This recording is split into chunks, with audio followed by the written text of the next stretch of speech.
Good morning, everyone. Welcome to Guest and Gesto, SCAD virtual series of conversation and digital content with creator and innovator remaking culture. My name is Shuzhen Huang, SCAD professor of architecture. It's my pleasure to introduce our guest today, Arielle Assouline-Lichten.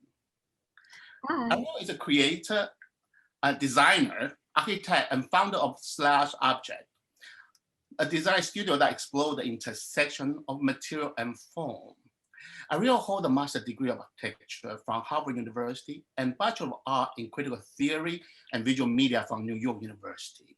She's passionate about design as a driver for change and believes that thoughtful design leads a better world. Arielle's work aims to reframe our understanding of the resource around us through the tactile story and create a sense of intrigue into our material world.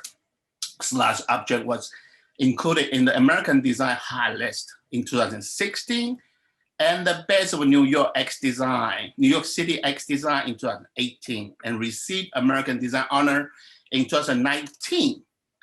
Please make sure to follow their Instagram as /Object. That's the Instagram handle account. Okay, now it's a time for our poll questions. And today you do have a chance to win your own copy of Design Infinitive Visual History. Okay, what do you want to hear more about, Arielle? A, what's the most challenging aspect of design process? B, next big designer to watch. C, favorite go sources for inspiration. And the last one is, what has been your biggest lesson? Put your poll now. Or after the conversation, we'll have a brief moment to ask Arielle a few questions. So have them ready in the chat box, and we'll ask Arielle after her presentation. Now we are ready to go. Welcome, Arielle. Thank you, Sujan. Yes. Hi. What an amazing journey. You have a beautiful history of different paths. Tell us about it. It's really fascinating.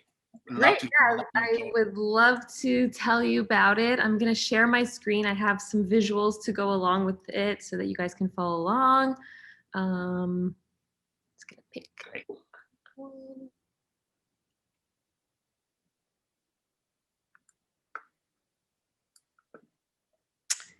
So as you said, my brand is called /Objects.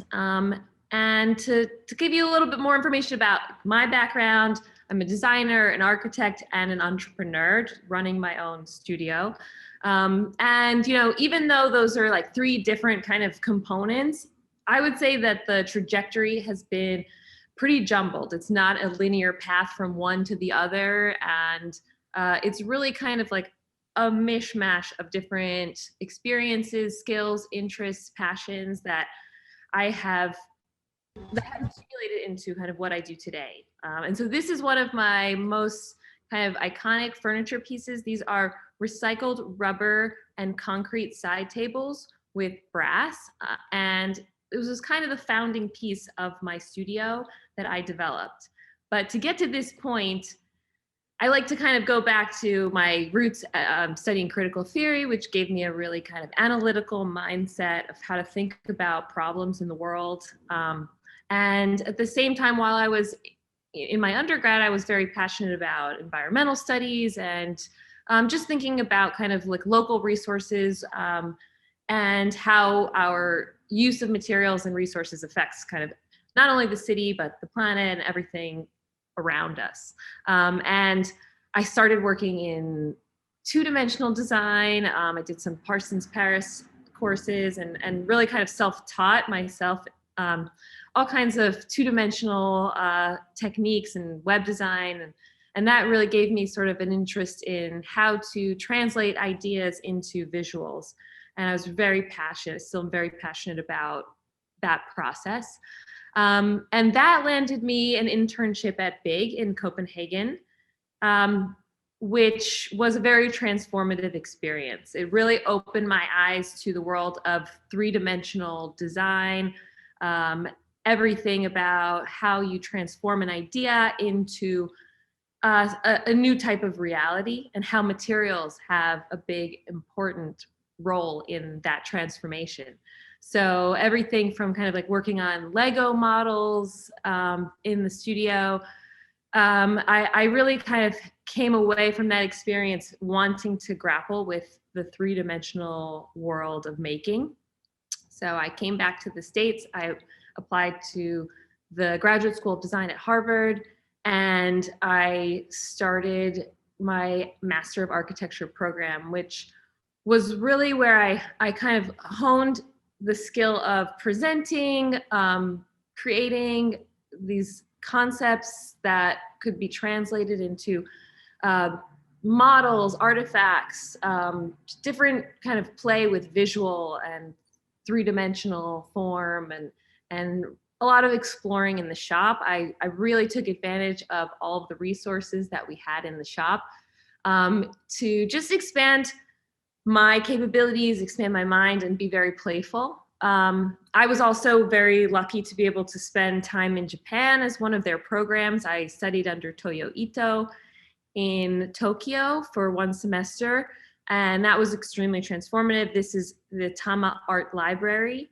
which he designed and had a really big impact on my kind of experience. And I came back and presented my thesis, which was all about kind of micro architectural moments that are really at the intersection of art and architecture, and exploring this idea that design can reframe your purview of the world, and that small moments, especially small moments accumulated, can have a exponential effect on the way we think about the world at large.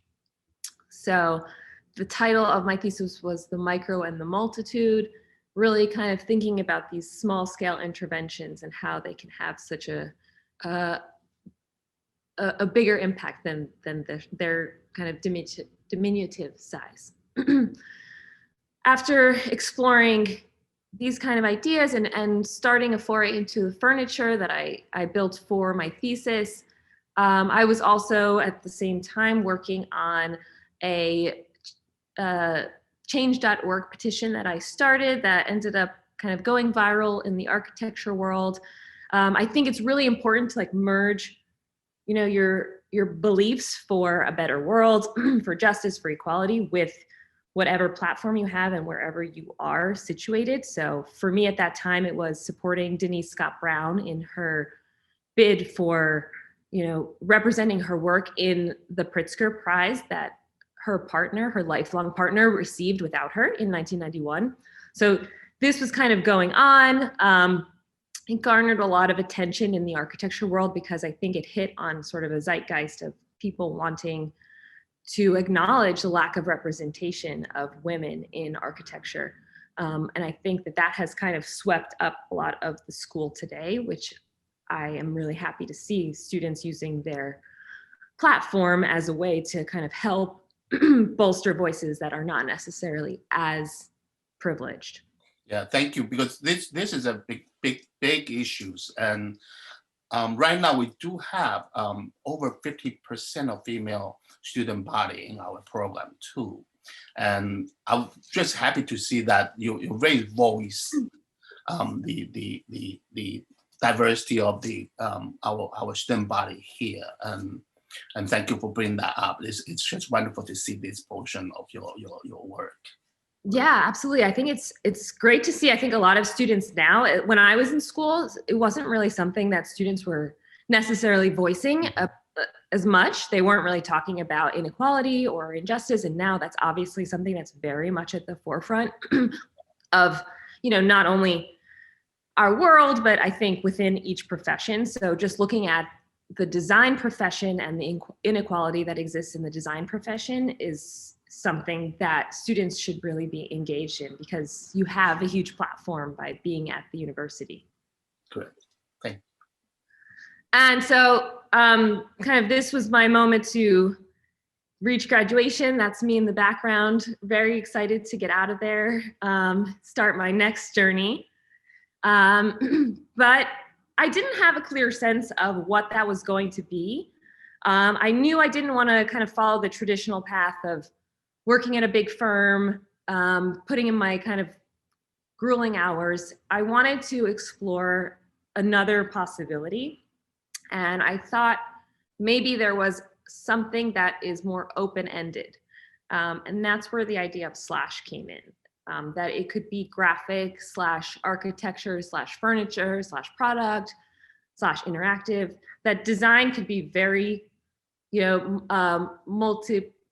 multi-dimensional and have all these intersecting avenues that are rooted in a passion for creating good, for beauty, for rigor.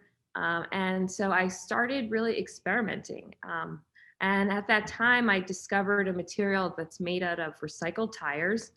And this material was very intriguing to me. It's a sustainable material. I discovered it while working on an architecture project that needed a gym. So it's a pretty mundane kind of gym floor material. And I thought, well, what are things that I can do with that material that transform it from being this very basic kind of industrial material into something that's elevated, that's beautiful. And so I set on a series of experiments, and this was really about kind of not only those discoveries, but also discovering what was around me. I moved to Brooklyn, which, as we all know, is like a very kind of hotbed for creators and makers. And my studio was kind of right in Greenpoint. It's still there in the same building. I've moved spaces, but I'm basically still there. And what I discovered is that all around me, there are all kinds of industry, fabricators, remnants from an industrial past, but also kind of the resurgence of making locally. And that intersection kind of led me to discover things like remnant marble, these leftover pieces from big projects that were just kind of waiting to probably never get used by someone because they're too small and they're too odd of a size. And then that kind of adjacent to this intrigue I had into this problem with discarded tires that we deal with. There are over 380 million discarded tires a year, and not very many of them get recycled. So the idea that something that's like this environmental problem could maybe be coupled with marble, and there just might be some potential for beauty there, for innovation, for something new. And that's when I started transforming marble into really kind of like hyper pure forms. I liked the idea that you would have this kind of marble cube that really shows the imprint of the man-made on it. It's, we don't extract stone from a quarry in a perfect cube. It's something that we have to fashion, and then that's something that we need tools and innovation to produce. So I wanted to call attention to this natural material that's very kind of hyper machined. And then coupled that with the recycled rubber. So that's the recycled rubber on the back of the mirror that serves a functional role in protecting the mirror from the stone. And just thinking about how all of these adjacencies can maybe play off of one another and bolster one another, that the rubber is enhanced by the connection to materials like brass and marble that are long lasting and beautiful. And that the marble maybe has a new playful take when it's adjacent to the colorful rubber, the rubber pieces. And I was invited to the London Design Fair and became kind of like the emblem was 13 Reasons to Still Love America. So at the time, I think it really showed me that the world was looking for American designers to kind of give them a reason to believe. And it felt like this was an appreciation that the rest of the world was kind of appreciating American design as well for kind of the first time in a little while. So that really led me to create some installations with the pieces. This installation uses all of these recycled rubber particles and kind of playing on the idea of a rock garden, and just trying to find interesting ways to really pair all of these materials together. And that started getting some recognition. I showed at ICFF in 2018 and won the Best of Award. And I really started to have a body of work that has kind of all these different parts. And what I truly learned was that the way you present the work is almost as important as the work itself. As designers, we have a voice, and that voice is not only in creating the product, but it's also in the way by which we communicate the product itself. And I think that that has so much to do with storytelling and presenting. And it really kind of set me off on a trajectory of also learning how to art direct, a photo shoot. And a lot of it is kind of very low res, finding kind of unique ways to create these vignettes in order to frame the materials in a totally new way. Yeah, I mean, I totally agree with you. I've been pushing students to do the same way too. How to tell your story, how to make people believe or understand the beauty of your work. Because definitely the way you design, you do have a lot of beautiful story behind it, or approach to it, your philosophy. And that's something you'd love to hear more. I mean, to from your point of view, like your student, how you say your story, that'll be great. I mean, it's so important to tell the story in a visual way because people want to understand more, and you're also framing the way they understand the problem and also the solution that you're proposing. So I'm really trying if I'm trying to elevate a material that's like recycled rubber and I'm pairing it with these brass highlights, the idea is to really kind of bring out the best of both materials and also kind of give them an almost alternate reality in the set design and how they're being presented. So these are some baskets that the pattern uses zero waste, and they're made with a custom brass hardware. So very simple idea, but just about truly the art of transforming a material into a product. Those are gorgeous, beautiful. Really. Thank you. And they nest inside one another. So you can see in this example here. So I'm very proud of the fact that they use zero waste, because it is always something I think to think about is how your pattern or how your files use the material themselves. And the challenge for that basket set was how to really create a basket or a product that absolutely creates no waste in the process of making it. And this series is made of 100% recycled tires. And the idea here is that design can also, create desirability in both the product design, but also in the art directing. And I was just very interested in seeing if not only the idea, but the presentation of the idea could almost domesticate this material that otherwise didn't find itself into the home. But now, because of the way I have introduced it to the world, it is something that people feel comfortable with and that they can understand all of the amazing benefits of using products that are as kind of indestructible, but also rich in resources as these. These are some additional shots of the baskets. This is a little snippet of the rubber sill table. And then on the larger scale, I'm also very interested in form and in the intersection of kind of different materials that don't necessarily seem like they might work in these in the way that the composition is created. So playing with kind of light and heavy and marble levitating or mirror kind of completing the cube.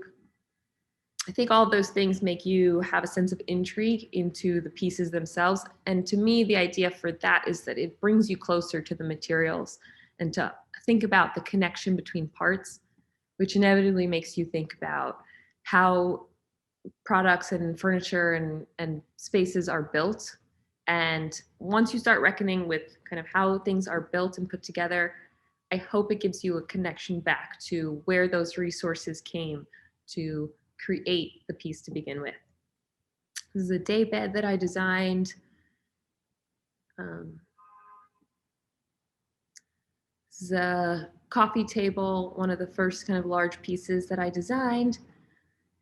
But even though the polished piece kind of exists, I'd like to work pretty messy and quick in the prototyping stage. I think that that's a really good way to test ideas. And so I wanted to include kind of shots of like where the origins of this table came from, testing out proportions, testing out if it would actually function, that the brass leg does sit on its knife edge and can support the weight of the marble table.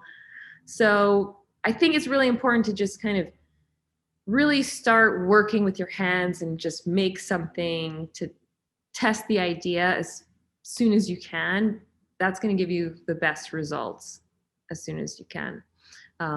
And from there, I received a good amount of press, kind of interested in this, you know, recycled material and this new take on the recycled material. So to me, that's really, it's really saying that the world is interested in designers making a statement, taking a stance on the environment, and having a point of view.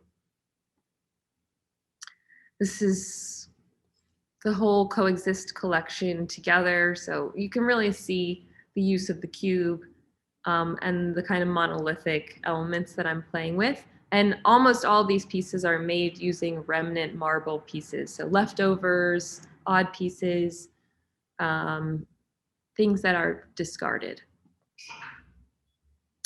And these are some of the products because at the end of the day, products need to also be presented in a way that they're ready for the consumer. I think that is very important. It's part of that design for desirability.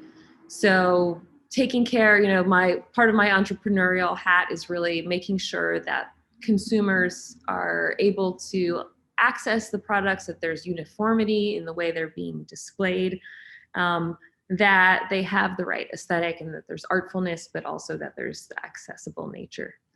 And again, like I think during this time, I have been very interested in how design has really thrived through different crises. I think that's obviously been on a lot of people's minds. So I started a little series looking at just all of these different examples of design innovations that came out of times of crisis. So I think it's so important to continuously kind of be engaged and really question where ideas come from, what new ideas the world needs, and where you can really make an impact as a designer.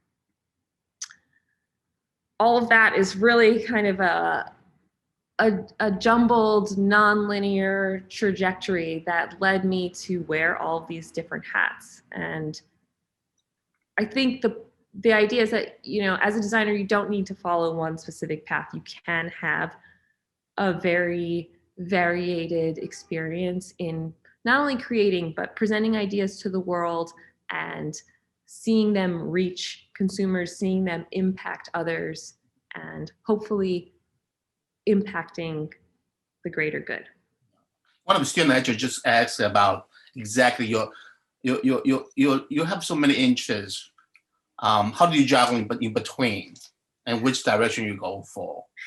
It's great to know too, like so many interests you have, and every interest every object you're doing is beautiful and functional too.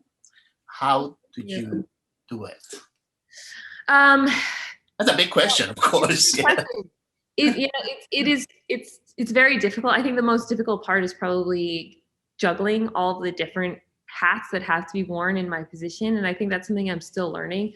I really try to spend enough time creating. I think that's always a struggle, is how to not only create, but then you have to bring pieces to market or somehow get those ideas to the right people.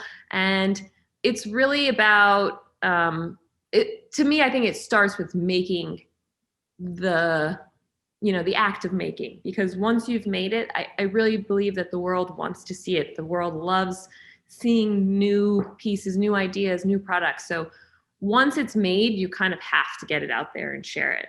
And definitely at the beginning, I forced myself to, have a deadline. It was about Design Week in New York, and making sure that I had a booth at Design Week, and that I put everything into kind of that booth, and that's where everything essentially started from. You do have a lot of hands-on in your design process. How do you handle that from the drafting board, hands-on experiment in the workshop, in the shop, and come back and drafting board again? Any struggle or anything, or you love that and that whole process? I believe you love that whole process. I love that too. I feel like the design process, I love it in retrospect. Like when you're in the midst of that really difficult problem, I'm like pulling my hair out and I'm like, why have I done this to myself? It can be very difficult, but I think the beginning and the ends of that, like when you start, when you cap it, that I'm just an optimistic person. So I believe like we can get to the other side. This is a solvable problem. And I just think I have sort of this urge. I think a lot of designers have this urge to create, and that's what drives it forward. Just seeing an idea through and putting, pen to paper.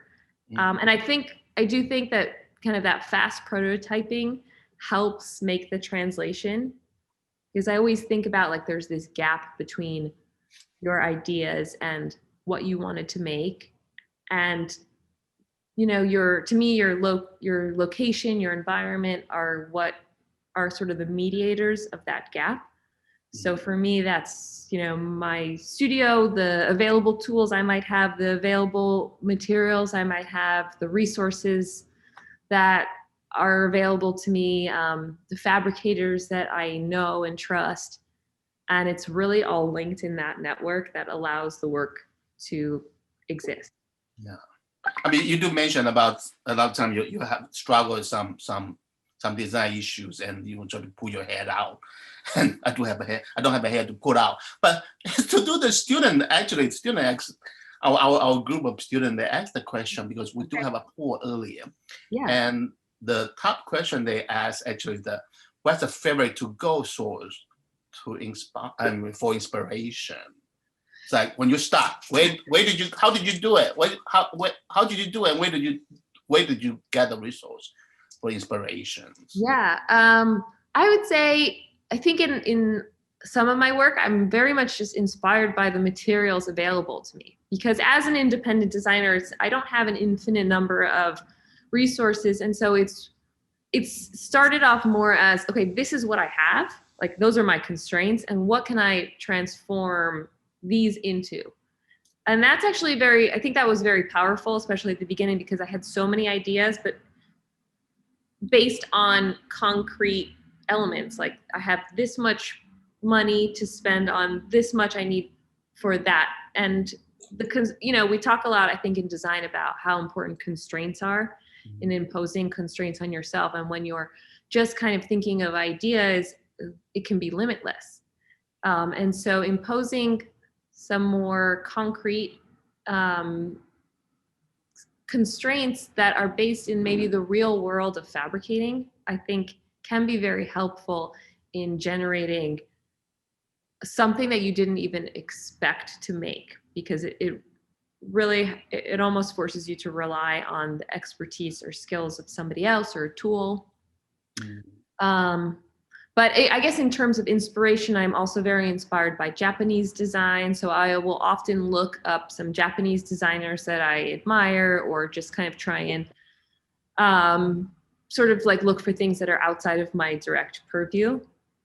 Your work do have that beauty of the gold and black, and I love it.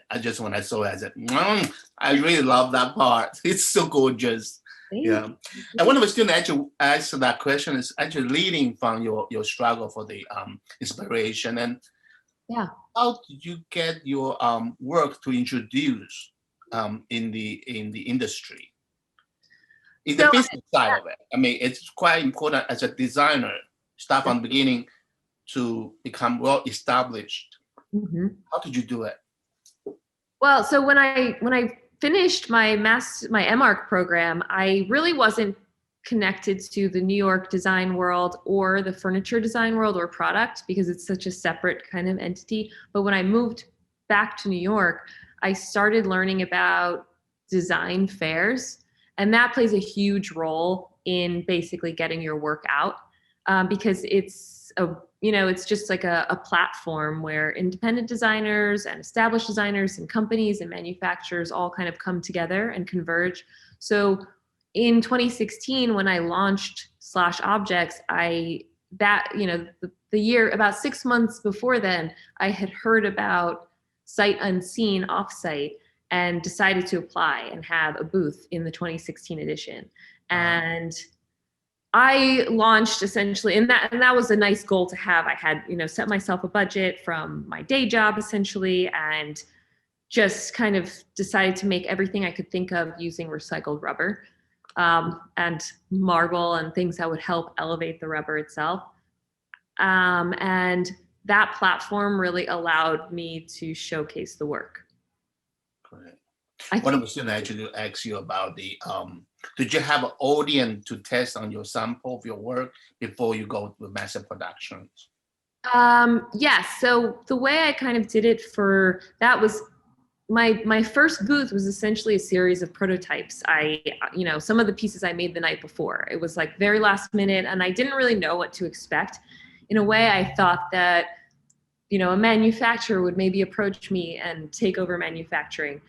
But instead, I had a lot of interest from people, but no one that wanted to take over manufacturing. And I could get a sense from that first show of putting it out, what was going to be something that was going to be popular.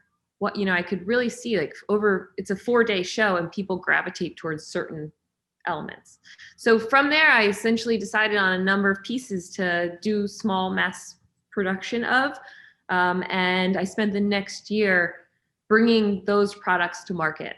And that was really just self-funded. I was working for clients at the time. So it was really just a way for me to, produce 1,000 units of all of these products that I felt like could be, produced and sold, and everything else would be made to order.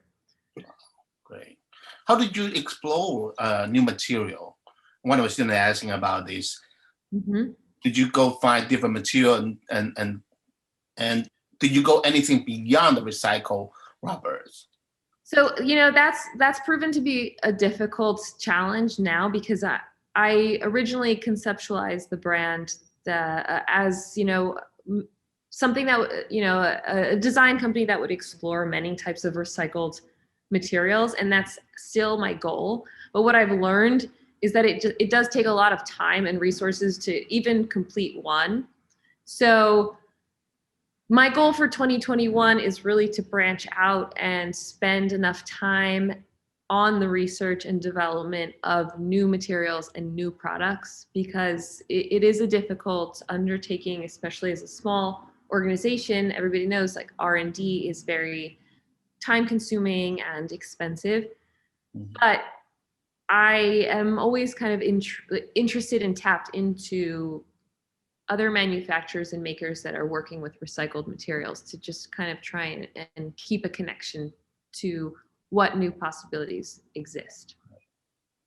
Because we do have a few more questions at the beginning of that whole question. I mean, many students don't like to know all of them too. What has been your biggest lessons? My biggest lesson, I think, so many lessons. I mean, I would love to hear like what's a good lesson, what's a bad lesson you learned from the failure. Yeah. I always feel like I learn a lot from the failure, and mistakes, and that is something I will remember forever. But it's great to share with us if you don't mind.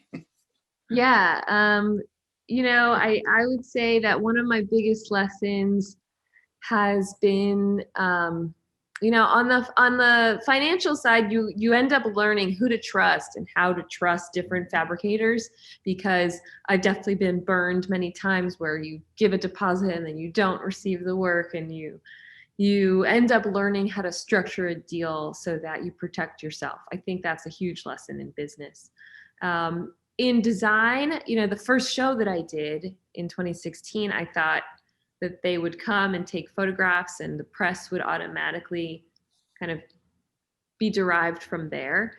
But what I learned, and this was a huge lesson, is that actually, and that's why it's so important for you to have like the art directing skills, or at least have friends that are photographers that you can rely on, that you need to provide all the imagery to press if you want a piece to go to press. And that's really the way to get pieces out there, is to have beautiful images, because then the press will just kind of want to publish those images. It's a pretty simple idea, but it took me a couple of years to figure that out.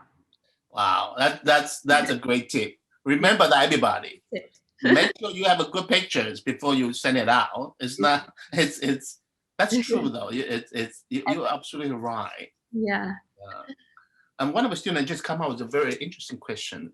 How did you feel about your education affect you in your career right now? How it affects me? Your education things. I would say I would ask. I mean, your education since your childhood, is anything this entire process effect right now in your productions and the design?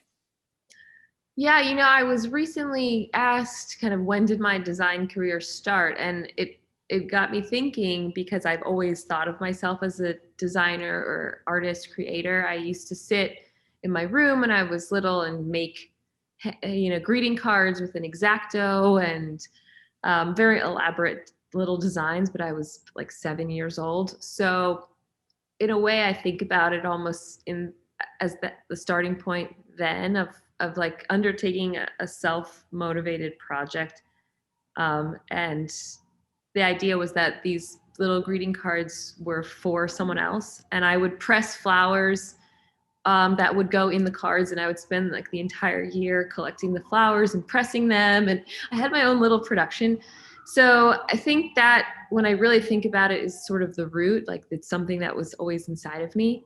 And then of course, you know, having the rigor of the architecture degree, I think that only allows you to create everything a little bit more seamlessly, because you have the capacity to communicate not only with an audience, but with so many types of fabricators. Mm-hmm. And I also think, you know, even though architecture and ID and furniture have their differences, it's a similar mindset of being able to translate a material into physical world. And so all of those, I think, all those ways of thinking about, you know, the dynamic design process, I think have led me to being able to produce these pieces and hopefully also in the future produce even larger scale work. You feel like everything will come together of what you have. I mean, to me, you seem like very, very good at utilize your talent and create your artwork that way. I think I would say artwork, not just a production, because those are arts to me. It's just wonderful to see that recycled material and the material combination, the texture. It's beautiful. One more question I want to ask you is that what's the most challenging aspect in the design process for you? The beginning or the production or even the business side? And there's several phases in your experience right now. Yeah, to be honest, I would say the most difficult part for me is more the business side and the production side. Coming up with ideas, I have like a million ideas. It's more like which one to make and when to do it. I find it frustrating that I can't do all of the things I want to do. because I'm just kind of endlessly curious about materials and processes, and I would love to work with all kinds of other fabricators. So that's definitely my dream would be to really only have to focus on coming up with new ideas, and then somebody else would take over the presenting it, selling those ideas or presenting them to the world, because that as an entrepreneur, you really need to have both of those skill sets. And it's something that I've had to learn.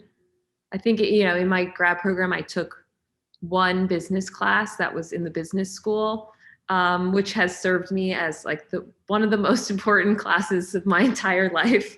So if there are any business classes, you guys should take the business classes. It's extremely important. That's a great advice. We'll try to teach that in the school too, the business side of it. We don't want to be a starving artist. Exactly. It's so often, you come out into the world and you don't have those basic skills of how to exchange your work and your ideas for money, and it's so important. It's something that you can learn. Yeah. So Arielle, right now you have reached a very kind of, wonderful status of your achievement, your career right now. What's next? Next that's a big question. I know. What's next? I think it really has to do a lot of the work that I've done was maybe like concentrated around these design weeks, and the fact that in the pandemic, all of those have been canceled, which I think has really caused a lot of designers to like rethink, like, what is it that forces you, what is it that propels your work forward, especially when you're not seeing your work on this platform next to other designers, and the conversation, the global kind of design conversation is a little bit less, I think it's like a little bit less clear where it's going and what's driving it. So for me, 2021 is about kind of a renewed sense of creation. I want to spend way more of my time actually creating and exploring new materials, new types of projects, hopefully branching into even a more experiential capacity. I do think that when things return to some sense of normalcy, we'll have this really big desire to experience the world. And I would love to play a part in shaping that, and just go back to thinking also about how, as a designer, you think about like space and light and perception, procession, all of those elements that are rooted in the real world that we've sort of been starved of during this time. Yeah, wonderful. One of the students actually have a beautiful question. I love it. Is there a person in your life who push you or inspire you to create, to become entrepreneurial, to have a voice in the design world? My family is quite entrepreneurial. My parents are entrepreneurs, and my mom is an architect. So it's definitely rooted. It's in the blood, in the family. Yes, even though I never wanted to follow my mother's footsteps per se, it inevitably has fully, pushed me in that direction. I think it's almost like you can't get outside of it. Mm-hmm. And I'm just, I'm inspired by strong women. I'm inspired by pioneering women, women like Eileen Gray and Charlotte Perriand, people that have paved the way for others. And that definitely propels me forward to kind of step into uncomfortable positions and take on challenges that I didn't necessarily think I could achieve. Definitely, yes. What's the last word you want to give to our students for them to take away? What's your greatest advice? Your advice for our students, because they are about to graduate in a couple months, and some of them they'll come from different major, interior design, architecture, furniture design, even product design here. What would you say to them? I would say that you need to use your voice, You have actually the ability to change the world as designers, because we are thinking about how the world is constructed, from the smallest kind of way to the largest way. So use your voice, trust your kind of ability to create and imagine new possibilities, because that is what it's all about. Great. Thank you so much. And thank you again, Arielle. Thank you, everybody, to join us today. And please join us at 5 p.m. this evening. And I will be speaking with the SCAD alumni and VR guru, David Karkla, and who will be joined in conversation by filmmaker and then Bruno Amando Curry. So thank you for joining us. And thank you, Arielle, again. Such a pleasure. Thank you for having me. Right, you guys have a great day here. Okay, great. Thanks. Thank you. We love you. Thank you. Bye-bye. Thank you.